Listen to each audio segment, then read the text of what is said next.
మేమెంత పరిచర్య చేసినా రాత్రి పగళ్ళు పరిగెత్తి మిరకల్స్ జరిగినాయి. నిన్నైతే శనివారం మిరకల్స్ జరిగినాయి. కానీ నిన్న రాత్రి 12 గంటలకి ఆ మంచులో కూర్చున్నా, స్వెటర్ వేసుకొని. God is my witness.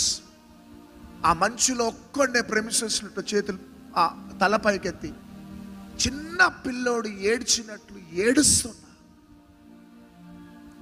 Mummy phone చేసి అంటది, మంచులో తడవకండి, వెళ్ళిపోండి మీరు లోపలికి. అంటే ఎందుకు ఏడుస్తున్నాను? డబ్బు కోసం కాదు, నేమ్ ఫేమ్ పాపులారిటీ కాదు.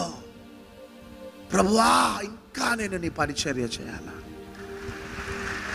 నేను ఇంకా అసంతృప్తియే ప్రభువా, ఇంకా నేను నిన్ను ప్రేమించవలసినంత ప్రేమించలేకపోతే,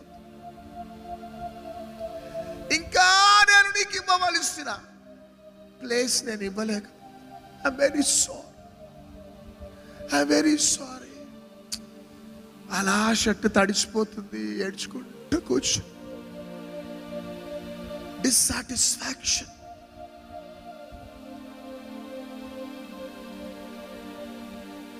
ఈ రాత్రి దీనిని బట్టి మా జీవితంలో మేము నేర్చుకున్నాం ఒకటే, అయ్యా క్రౌడ్ ఉంటుంది, వెళ్ళిపోతుంది, మందిరాలు ఉంటాయి, వెళ్ళిపోతాయి, ప్రాపర్టీస్ ఉంటాయి, వెళ్ళిపోతాయి, కానీ మా అంతం వరకు ఉండేది నువ్వు ఒక్కడివే.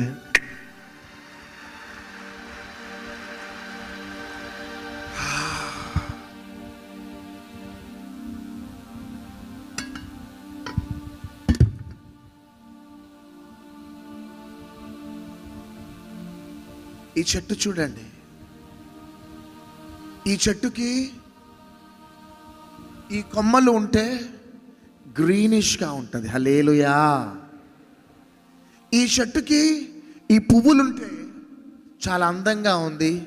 అందరు వచ్చి సెల్ఫీలు తీసుకుంటున్నారు. చప్పట్లు కొట్టండి అంత గట్టిగా.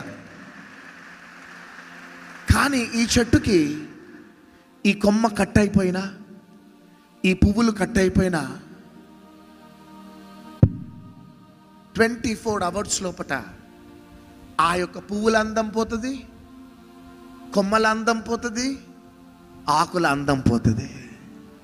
మరలా రిటర్న్ జర్నీలో ఆ వ్యక్తి వచ్చి సెల్ఫీలు దిగడు, ఎందుకంటే ఎండిపోయింది కాబట్టి. మన లైఫ్లో కూడా అంతే బిడ్డ. యేసయ్యతో మనం అంటు కట్టబడితేనే మనకి అందం. యేసయ్యతో మనం